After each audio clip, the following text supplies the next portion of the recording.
আপনি কি ওই মাকড়সার জাল দেখতে পাচ্ছেন? মাকড়সারা ভীষণ পরিশ্রম করে এটা তৈরি করে।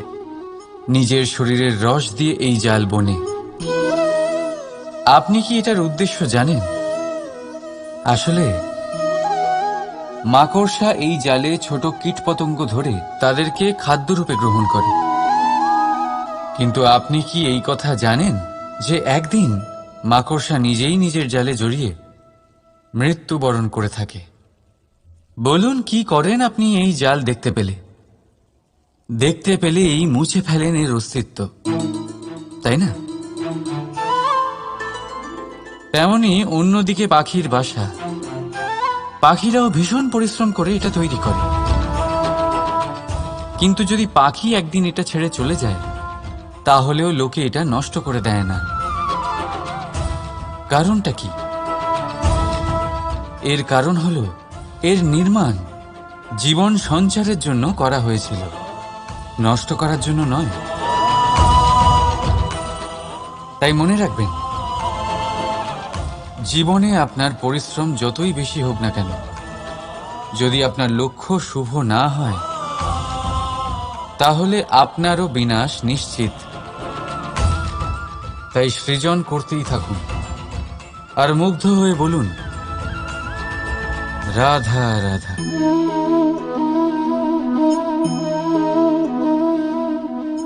আপনার কি মনে হয় আমি কি করছি? আপনি বলবেন আমি প্রদীপ জ্বালাচ্ছি। সঠিক। কিন্তু প্রশ্ন হচ্ছে যে আমি কি আপনাকে বলেছি যে একে প্রদীপ বলা হয়? না। এই প্রদীপ কি নিজেই নিজের পরিচয় আপনাকে দিয়েছে? না। তাহলে আপনি কি করে জানলেন যে একে প্রদীপ বলা হয়? উত্তর হচ্ছে প্রকাশ, যে স্বয়ং জ্বলে অন্ধকারের মধ্যে সংসারকে পথ দেখায়, সেটাই প্রদীপ। যা নিরাশার মাঝে আশার আলো প্রদর্শন করে, সেটাই প্রদীপ। অপর দিকে আছে সাপ, যাকে না দেখেও তার ফনার আওয়াজ শুনেই লোকে ভয় পেয়ে যায়। তার মানে ব্যক্তির পরিচয় তার কর্মের দ্বারা পাওয়া যায়। তাই আপনার এটা বলার প্রয়োজন নেই যে আপনার পরিচয় কি। এটা আপনার কর্মই নিশ্চিত করবে যে লোকে আপনাকে প্রদীপ ভেবে ভালোবাসবে নাকি সাপ ভেবে ভীত হয়ে থাকবে। রাধা রাধা। সময় কত বিচিত্র হয়। সময় আমাদের পক্ষে থাকলে আমরা নিজেদের রাজা মনে করে নিই, আর সেই সময় যদি বিপক্ষে চলে যায়, তাহলে নিঃস্ব হতে সময় লাগে না। তাই মানুষের একটা অভ্যেস আছে, খারাপ সময়ের জন্য কিছু সঞ্চয় করা। আত্মীয়, বন্ধু খারাপ সময় পাশ থেকে সরে যায়। যশ, মান প্রতিকূল সময় চিরস্থায়ী হয় না। তাই মানুষ মনে করে অর্থ সঞ্চয় করাই শ্রেয়। অর্থের কোনো হৃদয় নেই যা সময়ের সাথে পরিবর্তিত হবে। সংসার বলে সর্বদা অর্থ সঞ্চয় করতে থাকুন। খারাপ সময় অবশ্যই কাজে লাগবে, কিন্তু আমি বলবো শুভ কর্ম করতে থাকুন, আনন্দে থাকুন, নিজের ওপর আর ঈশ্বরের ওপরে বিশ্বাস রাখুন। খারাপ সময় কখনো আসবেই না। রাধা রাধা। প্রকৃতি মানুষকে এক বিশেষ শক্তি দিয়েছে, অন্য জীবের থেকে বেশি শক্তি দিয়েছে। স্মরণ শক্তি। এই শক্তি মানুষকে অন্য জীবের থেকে ভিন্ন করে, ইতিহাস রচনা করার প্রেরণা দেয়, জ্ঞানকে বংশানুক্রমে এগিয়েও নিয়ে যায়। আর যারা ভুলে যান, অধিকাংশ সময় তারা উপহাস আর দয়ার পাত্র হয়ে যান। কিন্তু এটাই কি প্রকৃত রূপে সত্য? না। এই স্মরণ শক্তি মানুষের বিকাশের সব থেকে বড় বাধা হয়ে দাঁড়ায়। তার মনকে দূষিত করে দেয়। খারাপ অভিজ্ঞতা, কারোর করা বিশ্বাসঘাতকতা, কারোর কটাক্ষ বেশিরভাগ মানুষই ভুলতে পারেন না, আর তারপর প্রতিশোধ নিতে উদ্যত হন। প্রথমে সময় নষ্ট করেন প্রতিশোধের প্রস্তুতিতে, আর তারপর সময় নষ্ট করেন প্রতিশোধ নেওয়ার সুযোগ খুঁজতে। যদি সন্তুষ্টি পেতে চান, যদি জীবনে আনন্দ পেতে চান, তাহলে স্মরণ শক্তির সদ্ব্যবহার করুন। নিজের স্মরণ শক্তিকে চালনা করুন শুধুমাত্র ভালো কথা আর ভালো স্মৃতির দিকে। জীবনে আনন্দ পাবেন। রাধা রাধা। মানুষ নিজের পরিবারের জন্য কত কিছুই না করে, দিন রাত পরিশ্রম করতে থাকে যাতে তার পরিবারের প্রয়োজন পূরণের জন্য অর্থ রোজগার করতে পারে। কিন্তু শুধু অর্থ রোজগার করাটাই কি যথেষ্ট? আপনি বলবেন, হ্যাঁ নিশ্চয়ই, অর্থ দিয়ে সব কিছু পাওয়া যায়, বিদ্যা পাওয়া যায়, বাড়ি পাওয়া যায়, ওষুধ পাওয়া যায়, আর কত কিছুই না পাওয়া যায়। এইসব একটা পর্যায় পর্যন্ত সঠিক, কিন্তু একটু মন দিয়ে ভেবে দেখুন, যখন কোনো শিশু অসুস্থ হয়ে পড়ে তখন সে ওই তিক্ত ওষুধ কেন খেয়ে নেয়? এই জন্য কারণ ওর পিতা সেই ওষুধ অর্থ দিয়ে কিনেছে? না, বরং এই জন্য কারণ তার পিতা যে তার সামনে দাঁড়িয়ে, তার উপরে তার বিশ্বাস আছে। বিশ্বাস আছে যে উনি তার কিচ্ছু হতে দেবেন না। এই বিশ্বাস, এই সংস্কার, এই শিক্ষা কখনো অর্থ দিয়ে পাওয়া যায় না। এটা পাওয়া যায় সেই সময় থেকে যা মাতা পিতা তাদের সন্তানের সাথে কাটিয়েছেন। তাই জীবনে অর্থ অবশ্যই উপার্জন করুন, কিন্তু নিজের পরিবারকেও সময় দিন, আনন্দ পাবেন। রাধা রাধা। বিরোধিতা এমন এক শব্দ যা শুনে আমরা সবাই ভয় পেতে থাকি। যদি কেউ আমাদের বিরোধিতা করে তা আমাদের সহ্য হয় না। আমরাও কারোর বিরোধিতা করে কোনো শত্রুতা করতে চাই না। এই ধরনের ভাবনা আমাদের মনে আসতেই থাকে। কিন্তু বিরোধিতা, এই শব্দ আপনার শান্তির জন্য, আপনার সুখের জন্য কতটা গুরুত্বপূর্ণ তা আপনারা জানেন না। তাই যদি কাল এসে কেউ আপনার বিরোধিতা করে, তখন সবার আগে নিজেকে যাচাই করুন। আপনি কি ভুল করেছেন? আপনার দোষ কি? নিজের মধ্যে কি ত্রুটি আছে সেটা বোঝার চেষ্টা করুন, নিজেকে সংশোধন করার চেষ্টা করুন, তারপর দেখুন বিরোধিতার এই আগুন আপনাকে স্বর্ণ থেকে কুন্দন বানিয়ে তুলবে। বলা হয় এই সংসারে খারাপ বেড়েই চলেছে, কিন্তু তার কারণ এ নয় যে খারাপ মানুষ বেড়ে চলেছে। তার কারণ হলো যে ভালো মানুষ, যাদের ভালো চিন্তা, ভালো বিচারধারা আছে, তারা খারাপের বিরোধিতা করতে পারে না। যদি আপনার সম্মুখে কোনো খারাপ কর্ম হয়, তাহলে তার বিরোধিতা করতে সংকোচ করবেন না, কারণ বিরোধিতার এই আগুন মন্দকে পিছুপা হতে অবশ্যই বাধ্য করে। রাধা রাধা। বিশ্বাস, জীবনে বিশ্বাস কতটা গুরুত্বপূর্ণ। একজন স্ত্রী তার স্বামীর হাত ধরে যে কোনো জায়গায় যেতে পারেন, এর কারণ হলো বিশ্বাস। তার নিজের স্বামীর ওপরে বিশ্বাস আছে। যখন একজন মা তার ছোট বাচ্চাকে কোলে তুলে হাওয়ায় ওঠায়, তখন সেই বাচ্চা ভয়ভীত হয়ে যায় না। তার কারণ হলো বিশ্বাস। তার বিশ্বাস আছে যে তার মা তার কিচ্ছু হতে দেবে না। এক বৈদ্যের দেওয়া ঔষধ সন্তান কিছু না বুঝে শুনেই খেয়ে ফেলে। সেই বৈদ্যের জ্ঞানের বিষয়ে তার কোনো ধারণাই থাকে না, শুধু নিজের পিতার উপরে বিশ্বাস আছে যে তার পিতা তাকে খারাপ কিছুই দেবে না। যখন এই সংসারের প্রতিটা বন্ধন বিশ্বাসের উপরে দাঁড়িয়ে আছে, তাহলে কেন এই বিশ্বাসকে আমরা জীবনে আনতে পারি না? আপনি নিজেই দেখুন, এই বিশ্বাস নিজের জীবনে এনে দেখুন, সবকিছু আরো সুন্দর হয়ে যাবে। তাই ভালোবেসে বলুন, রাধা রাধা।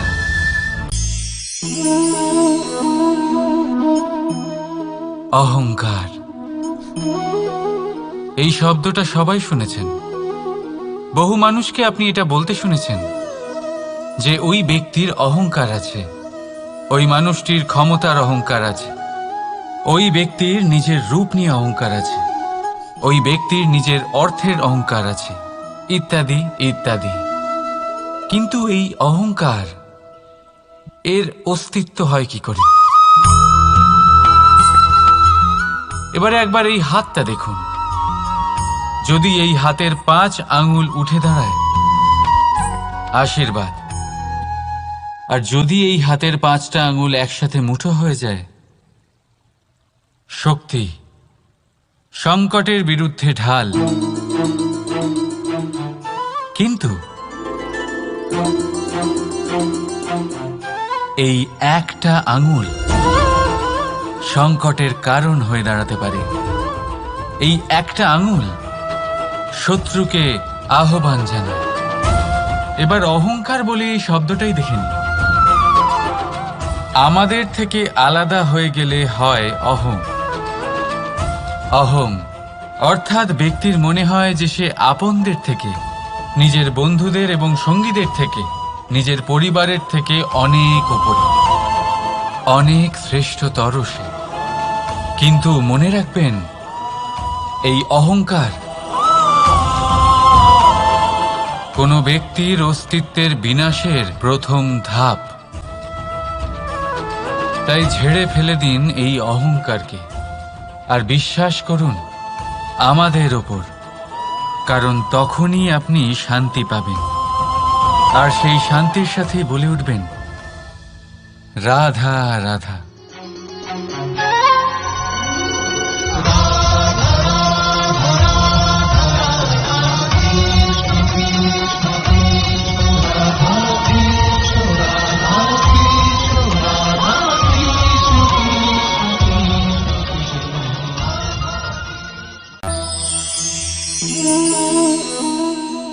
সাফল্য।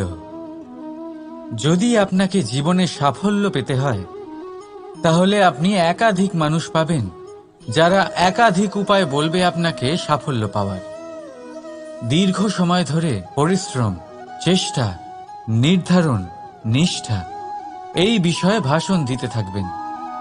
একাধিক রকমের উদাহরণ আপনার সামনে তুলে ধরবেন। কিন্তু আমার এটা মনে হয়, আমরা কেন সেই বিষয়ে কথা বলি না যা মানুষকে অসফল করে তোলে? শুধু দুটো ব্যাপার অসফল হওয়া নিশ্চিত করে। শুধু 2 ধরনের মানুষ বেশিরভাগ অসফল হন।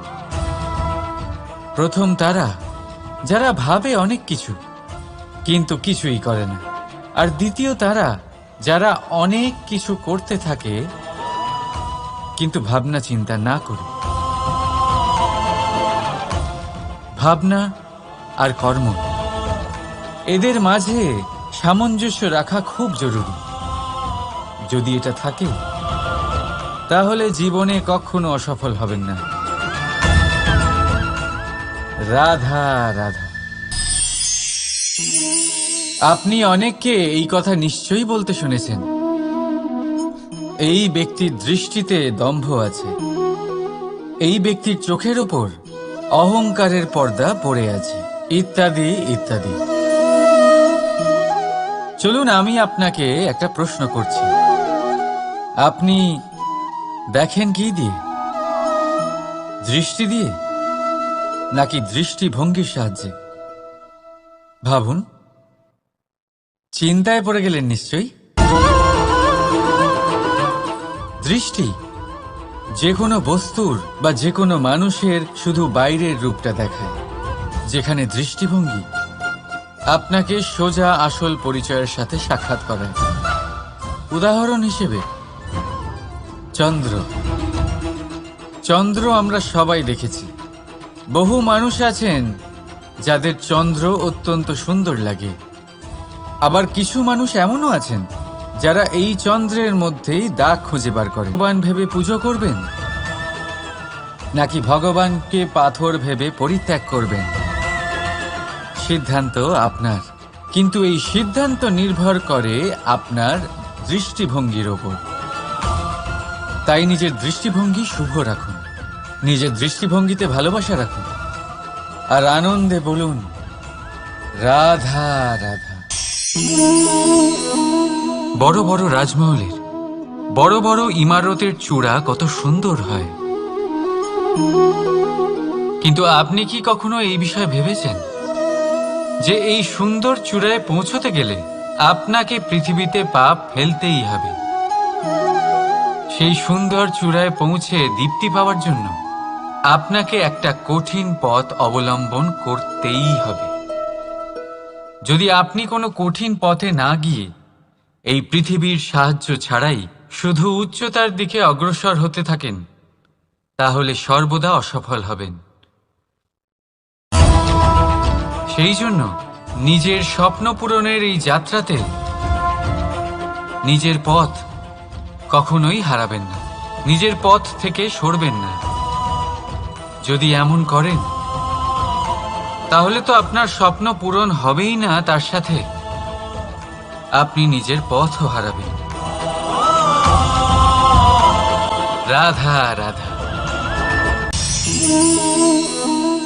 কৌতুক অর্থাৎ হাসি, এটা জীবনে কতটা গুরুত্বপূর্ণ। আমরা সর্বদাই হাসতে চাই, আমরা সর্বদা অন্যের মুখে এই হাসি দেখতে চাই। কিন্তু